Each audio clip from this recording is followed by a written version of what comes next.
It is with the utmost pleasure that I introduce the next speaker, Joe Dumit, who directs the Science, Technology, and Society program at UC Davis. Joe was my PhD advisor when I was at MIT. I was his first PhD advisee. I was otherwise known as a guinea pig. I'm fond of reminding Joe that there's no such thing as a student. No, but Joe is, an important intellectual confidant and just more emotionally supportive than I ever would have expected from somebody in this sort of relationship. And I multiple times would, just show up in his office and be like, "That's it, I'm out. I can't be an academic. I'm done.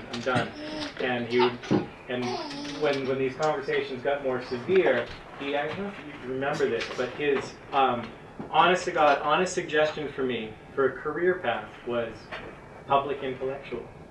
And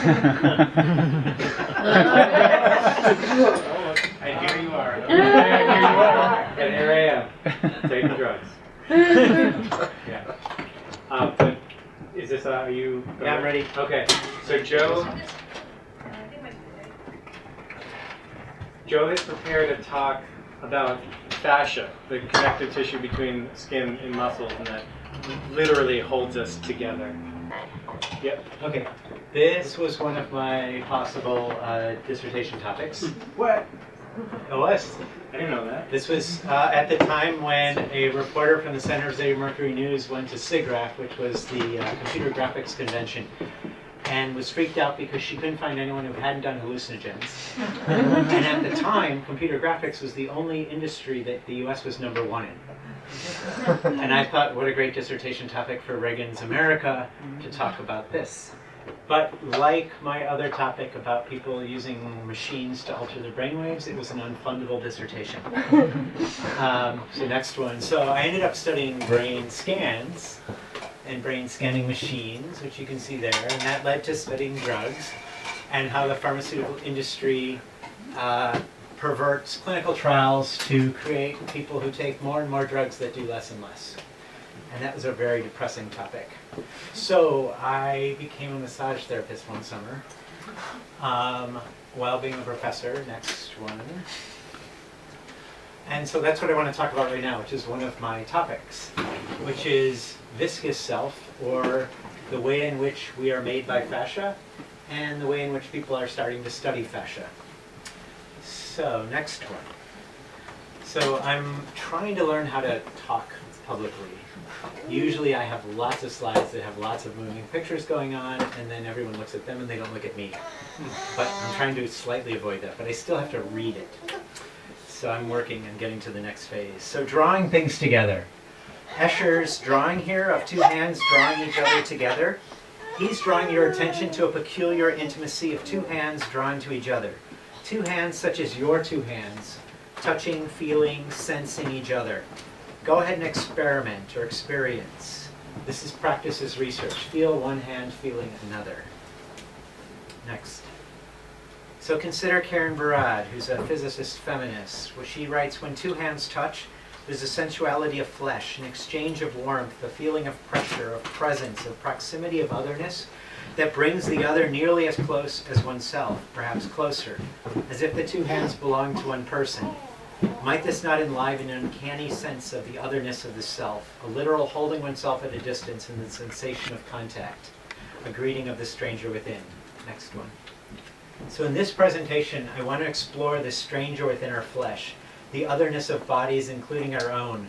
One hand touching another, and each feels the skin and under the skin of each hand. One hand touches another, and both change, in skin and under the skin.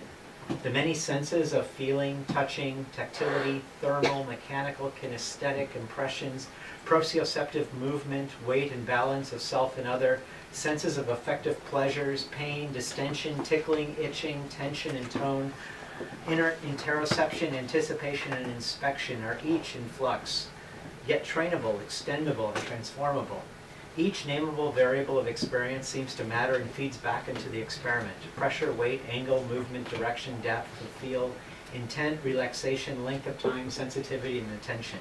These are all stuff drawn from the attempt to study how hands feel each other. So start again. Next slide. I'm interested in exploring one anatomical claim for better understanding these processes, fascia. Often called connective tissue, the goop or the structure between muscles, organs, skin, and cells, but also found to be active, intelligent, communicative, and a sensory organ. Sometimes three, sometimes many, sometimes one, liquid, solid, and mucus. In this new field of fascia studies, fascia and connective tissue is the center of attention and sensation, of experimentation, scientific investigation, and performance research. Fascia stretches between communities of biologists, massage therapists, anatomists, pathologists, yoga and Pilates teachers, doctors, and dancers. Palpating these membranes through participant observation and interviews, experience and experiments, I'm interested in the training of sensitivity across divergent fields of fascia research that sinks into the lively into the viscous materialities of connection. Next one. I could tell this story as being in the middle of a long-term comparative ethnography of anatomies and sensation, biomedical and virtual environments, bodywork, dance, and of course the academic anatomy of sitting. All of these are incredibly lively, dynamic movement practices. So turning them into a talk that keeps you quite motionless as you listen and reinforces the idea that your attention is a thing that you turn on and off with your head and perhaps coffee, betrays the means through which these practices train their subjects to attend differently, to see in more in what they thought they were seeing through sensational doing. Fascia is not static like a tendon. It's alive, full of nerves, viscous, and intelligent. If I have enough time, I want to plant questions in you about how to begin to approach this issue of peripheral intelligence, thinking in your edges. Next slide. So start again very slowly. If you don't have a beer in your hand, or use the other hand, extend one hand out to the slide as slowly as you can. As it slowly reaches out, attend to your body. Now you may think of your hand and your arm as having a set of muscles, some of them activating in order for you to do this slow thing. But as I learned in both movement and then in the dissection class, if only your arm muscles activated, then as your hand extended, you would fall over, since your center of gravity is shifting, but you don't. Because your muscles throughout your body are all adjusting, minutely but clearly, if you attend closely enough to their actions. So you can feel, if you do this very slowly and kind of move, you can feel your opposite leg's toes reacting, or your gluteus maximus muscles and your opposite butt cheek move as you extend your arm and bring it back. So they're adjusting. I'd help you enumerate all of them, but time is our enemy. So just keep slowly extending and drawing your hand back, sensing and attending as I move on. Next slide. So one kind of fascia is that which wraps each muscle. Sometimes called deep fascia. It not only wraps muscles, the wrapping itself becomes the tendon that connects the muscles to the bone. But according to these researchers, this is still a completely wrong way of saying all this, because connective tissue wraps each muscle bundle, and within that each fiber, as well as guiding the nerves and arteries and veins to each one. When muscle fibers contract, the directions that things move is determined by the fascial wrappings. The growth of muscle wrappings determines the muscle's meaning. And the wrapping just doesn't connect to a bone. It continues around the bone and onto the next muscle and then to the next one and so on. When a muscle contracts, something moves only because the total force through your whole fascial web moves it. Next slide. So, given the totality of muscles that must move in order for the appearance of one to move, my dissection instructor Gil Headley claimed it is much more helpful to think of yourself as just having one muscle. So we could say, as you extend your arm, your muscle integrates your motion. And we can recognize how the idea that we have about our anatomy shapes the sense we have that a muscle moves independent of the others. Mabel Todd in the 1930s in a posture lab at Columbia called this effective ideas on movement ideokinesis.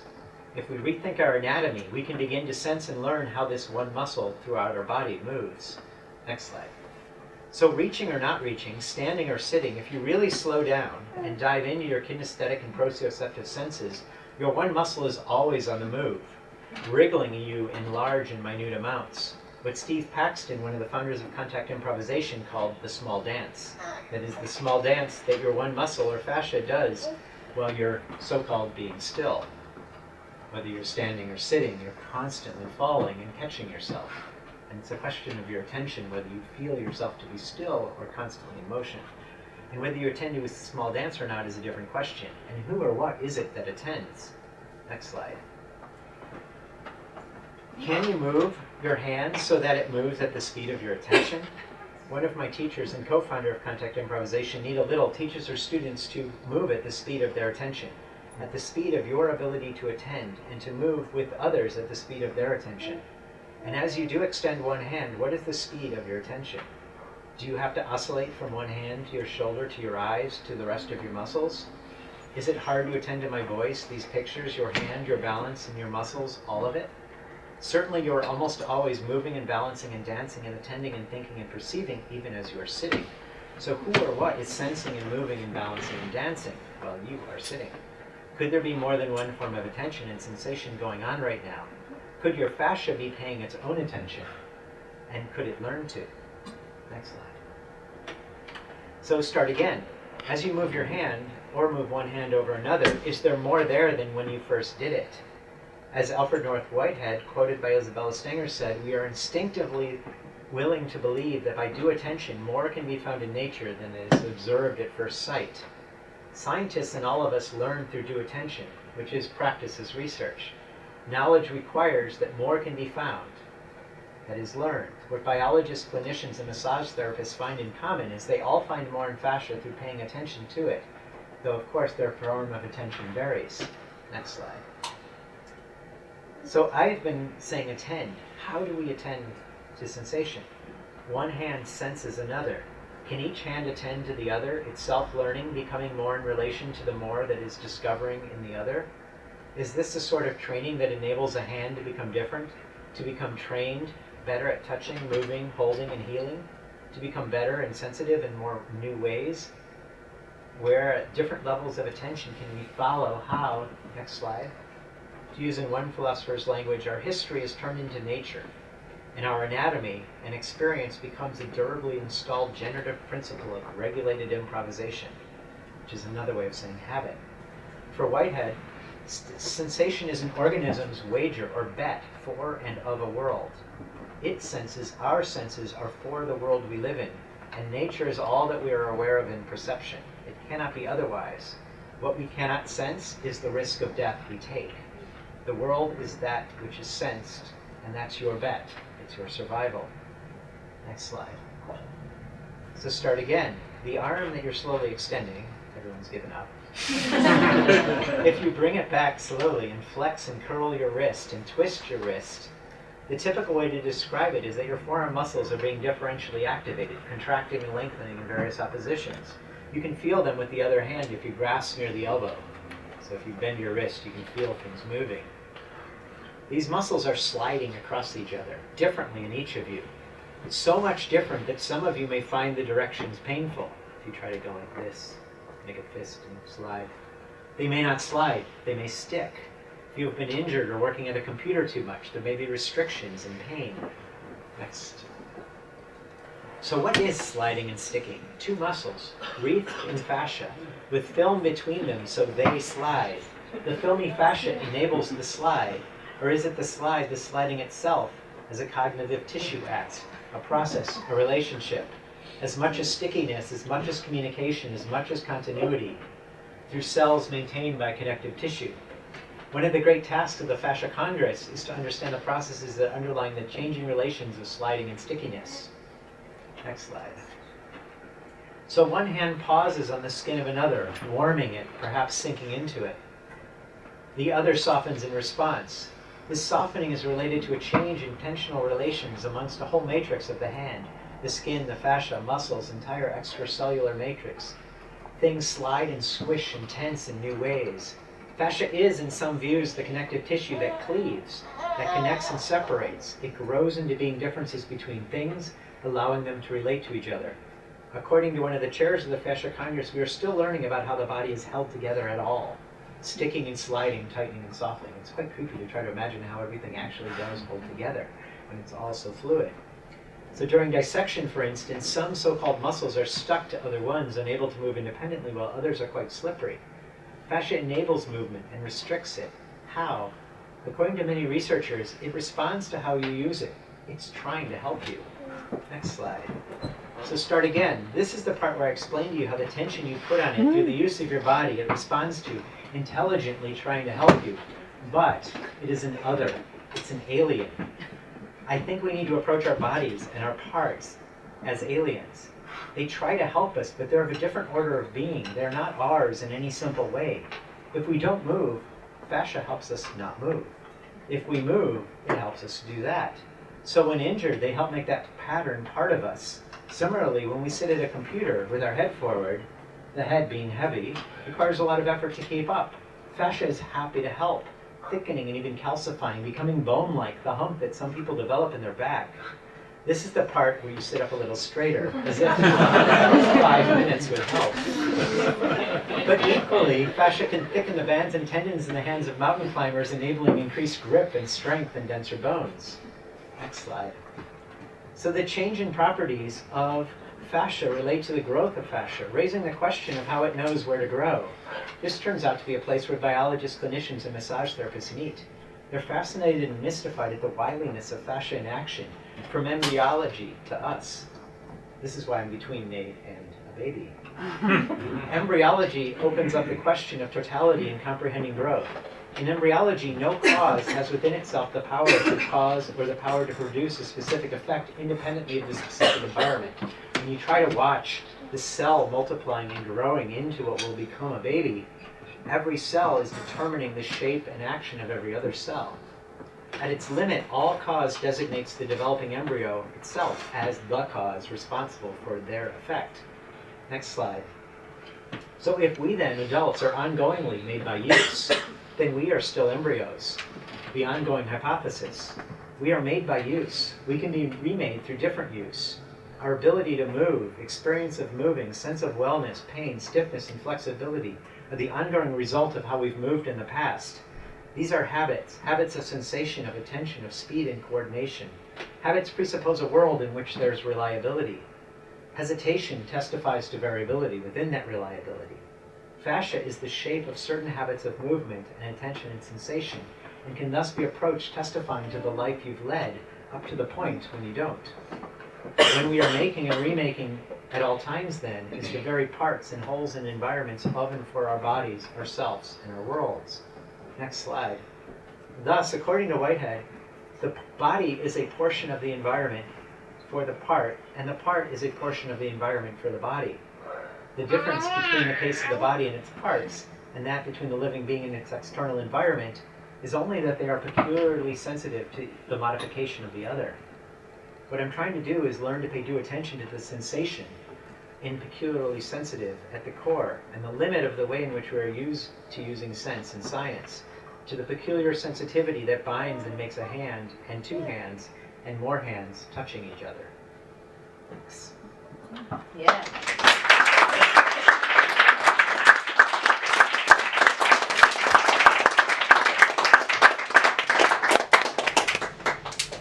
The floor is open.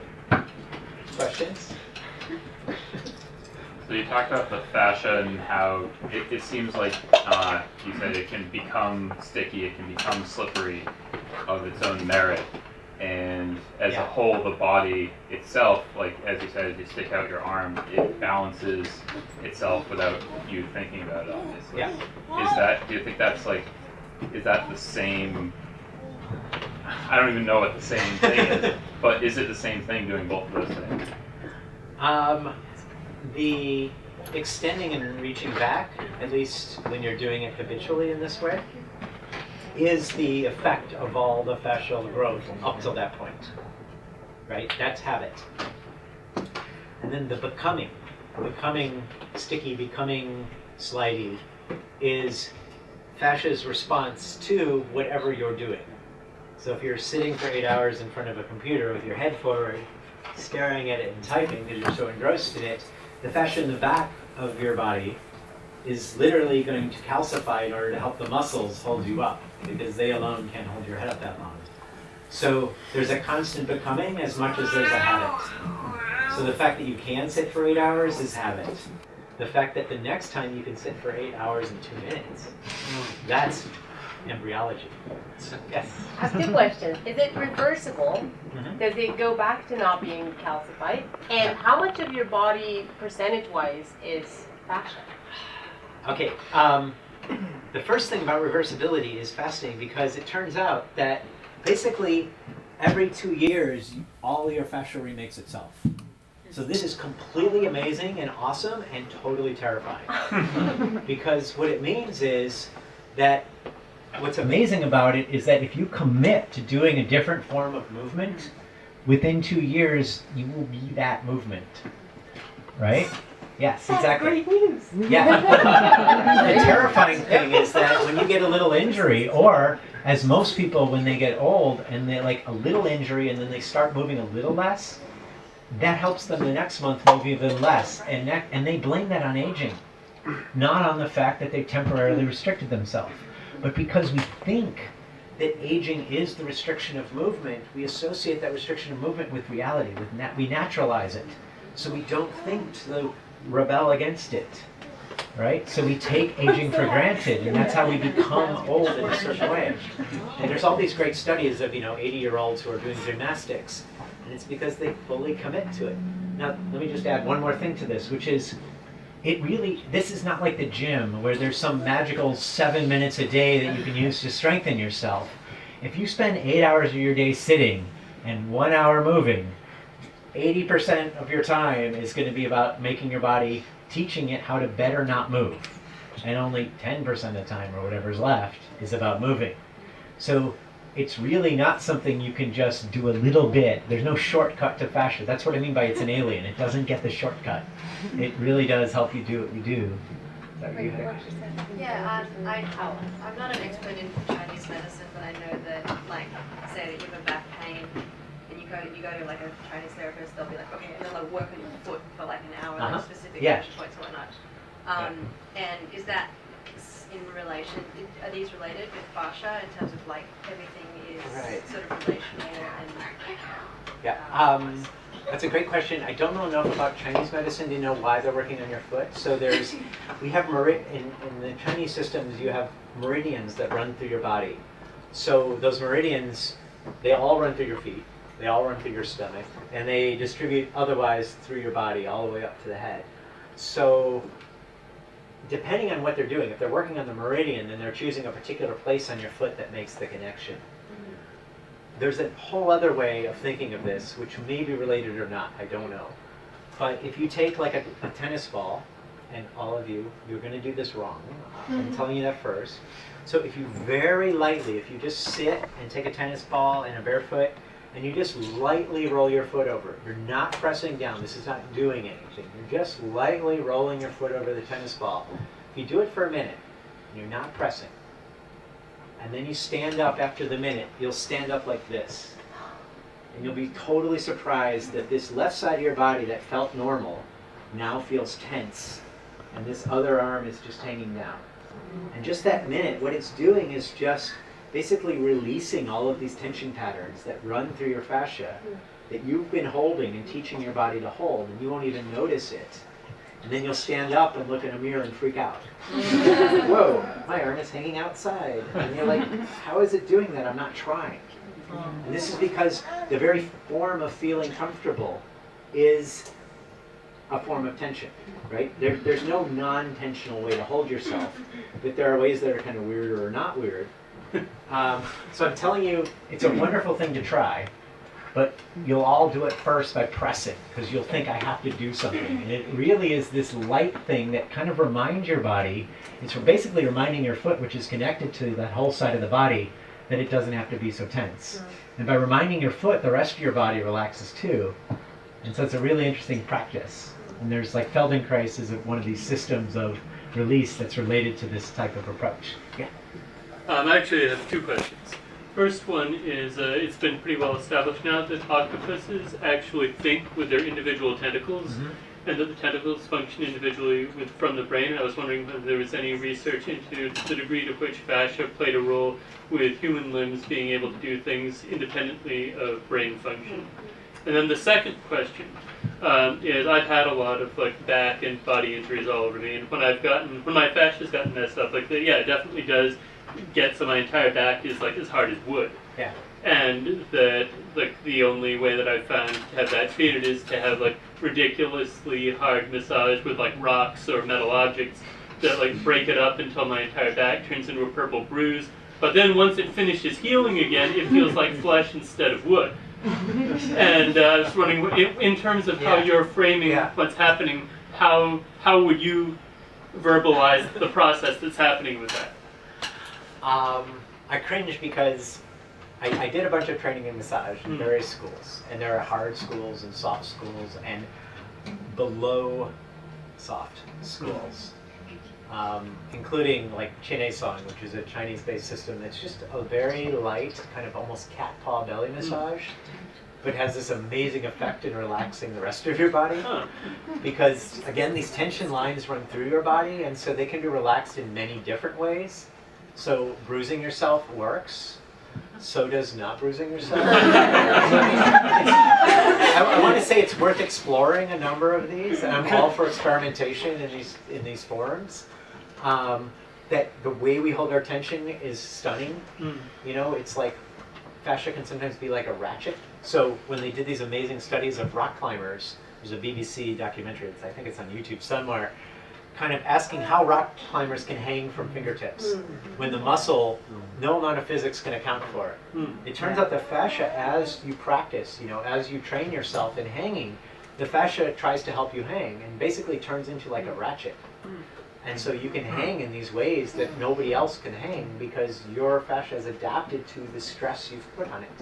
So we have these parts of our body that react, that help you do, like they kind of work in the direction of strain or relaxation or something like that.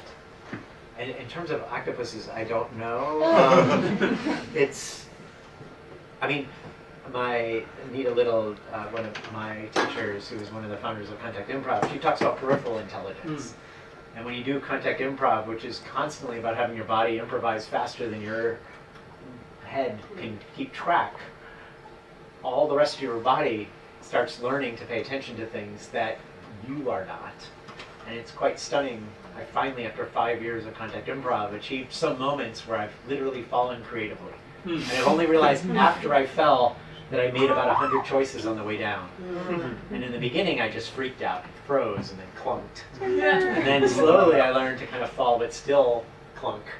And then finally, after many, many years, I realized that if my body's actually making all these decisions, and it's quite amazing to kind of learn that peripheral intelligence, which from the kind of meditative point of view is letting go of choosing. I'm curious to hear about it's just what you were just saying, this process of letting go, but also this process of becoming, and your own process of coming into that. And this is a fairly recent endeavor for you. Yeah. We're already an academic, and we're already an anthropologist, and Right. just, in the past 5 years, you've begun attending to. And I'm just curious to hear more about, having done a bit of Alexander technique, a bit of Feldenkrais, having had myofascial release. I'm just curious to hear about your own kind of. And this is a whole world of like anatomy. I think each of these traditions of movement, especially dance movement and movement with others, involves a kind of different training of attention. So I'm really interested in kind of varieties of attention. So Nita talks about slicing. Like, she doesn't believe you can attend to two things at once. She just believes you can speed up the practice by which you slice between what you're kind of consciously attending to, even as the rest of your body is attending to more. And some of these other techniques, often called energy techniques, often involve distributing your attention differently throughout your body. So you start feeling kind of multiple, almost mystical. Like my cranial sacral teacher would say, if you think you're feeling something, you are. And if you question it, you'll miss it. In other words, the very time of questioning whether it's really there is too slow to actually move with the thing you're moving with. And another friend who's one of my students who's going through another type of training said, actually falling asleep with your patient, with your client, as you're working with them, dreaming together with them, is actually the work. So, I mean, these are the kind of limits of what we might call attention, and yet they're things that one can practice and become better at. So one of the things I'm really interested in dance and across the realms of movement is how people who are good at it can almost, very quickly recognize when someone else is good at it. The difference between someone who's played a cello for 20 years can recognize when someone else has played a cello for that long, like within a couple moments. Yeah, and there's like a whole level of attention to attention, like you're attending to how they're attending, that you can feel instantly in that. And yet no one else outside of that, even in another instrument, can maybe catch that. Oh, that's very interesting. I was going to ask you about the piano, because that's what I play. But I find that it does feel different depending on what type of pieces I'm working with. If I have a longer repertoire and slower pieces, and I just have to focus on that, and I don't have time to practice more because it does feel. Do you think that's bad for my... Please, I am not a doctor. I don't take any advice. My only advice is to slow down and experiment. To attend to attention, if you will, and play with that. Whether that's worthwhile to, I don't know. I mean, I'm really interested in, and it's the same with drugs. Experiment. I like that you made Snape. I like You said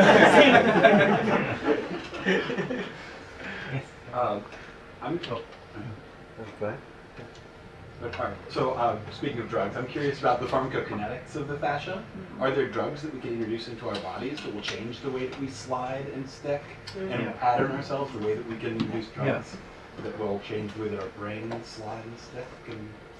Yeah, I mean, I think, so on the one hand, this guy A.T. Still, who was the founder of osteopathy in like 1801 or 1899, wrote this book that had a whole chapter on fascia as this amazing substance. And then, the story goes, it was ignored for 100 years. And it's partly because, and I've done these cadaver dissection courses for body workers. There's these radical dissectors who teach classes for people who work on bodies. And we had 50 body workers and 12 bodies, 12 cadavers, that we were dissecting from the outside layer by layer over 3 weeks, paying attention to the structural things that were holding them together, as opposed to doctors who dive in and avoid nerves to find a thing. So we were interested in all the relations rather than the things. And sorry, I'm going to lose track of the layers of this. So one of the things we learned was, first of all, just, for years I was critical of the reductiveness of Western anatomy. But 12 bodies that were completely different from each other at every scale, like the muscles, the shape of the muscles, the size, whether they define the shape of the person, the fascia in the muscles, etc. Like everything was different. Somebody's spleen was this big and somebody's spleen was this big. You start admiring any nomenclature that allows people to talk to each other without having seen the bodies that they're working on. As like, oh my God, they actually came up with something that more or less works. The second thing was the stuff that holds it together. So fascia, I don't know if you could see in this, it wraps your muscle in this strapping tape thing. Like the whole muscle is wrapped with that. But that same strapping tape dives in and becomes thinner and wraps each muscle bundle, and then it dives in and wraps each fiber. And while wrapping it, it's allowing all the vasculature, the arteries and veins and nerves to get to all of those things. And that same tissue is continuous with the wrapping of the bone that then wraps into the bone and becomes the bone. And it also wraps all of the organs and allows all of these things to move. And it wraps your eyes. And so basically anything in your body has fascia wrapping around it. And so the fascia itself is the thing that you try to look past in order to find your stuff. Fascia is relation, right? It only in the case of tendons, which is just basically all those wrappings of a muscle, all of those wrappings come from that muscle into just being fascia, and at that moment you can call it tendon. And then that tendon is just continuous with the wrapping of the bone into the bone and around and becoming the next muscle. And the second thing to know is that fascia basically, except for this one really rare case of connective tissue disorder, otherwise it isn't something that kills you. So there's medicine kind of ignores it. And it's the thing that massage therapists are working on all the time, because you basically, in order to work on a muscle, you're redefining fascia's relationship to it. So Western medicine basically isn't interested in it because it's not important to pathology. It isn't what kills you. So there's like 100 years of ignoring that part. And it's goopy and gross and is your emotional body, is one of the ways Gil Hadley, this dissection teacher, talks about it. So it's this thing that like we don't really want to confront because it's not solid, it's not liquid, it's viscous, right? This thing that is most of us. So this is, going back to that question about how much of us. If you take out the water, I think, and I don't know how to say this, it's most of you. Like, once the water's gone, fascia's the next thing, because it's like the viscous stuff, and it wraps everything. But usually we consider it part of the thing that it's wrapping, except when we want to name a membrane or want to like name what's different. And then what slides and sticks in it is the kind of over time changing of properties. So whether it's slidey or sticky, so if you get regular belly massage, your organs will slide. They'll learn to slide and they'll stay slidey for a while. If you've never had a belly massage and you basically hold all your tension in your belly, like many of us, they will all stick to each other. And when you do dissection, you find people who their muscles in certain areas, like their quads, are completely stuck. And you move them apart, you go, right? It's like this spiderwebby stuff stuck to each other, and their organs are completely stuck together. Or if you've ever had surgery in there's a lot of scar tissue that forms, which is just fascia. It's collagen, it's connective tissue, and it formed there in order to keep those organs relatively stable so that the healing can take place. But then it's got to move. But if you're not moving it, if you're not moving so that it moves, if you've developed a pattern that protected it, and you keep that pattern, then years down the line, that stuff will be this giant ball of unmovable stuff. And you'll wonder why your bowels are kind of slow. And it's all stuck together there, and you can get a massage that will just release all of those connections that aren't needed. So this is the kind of like strange story of us, right? Yes? So bodybuilders will sometimes intentionally tear their fascia, which sounds like it sounds awful, but it feels amazing. Is this then sort of a form of habit hacking or physical habit hacking in a way to get them to grow back faster?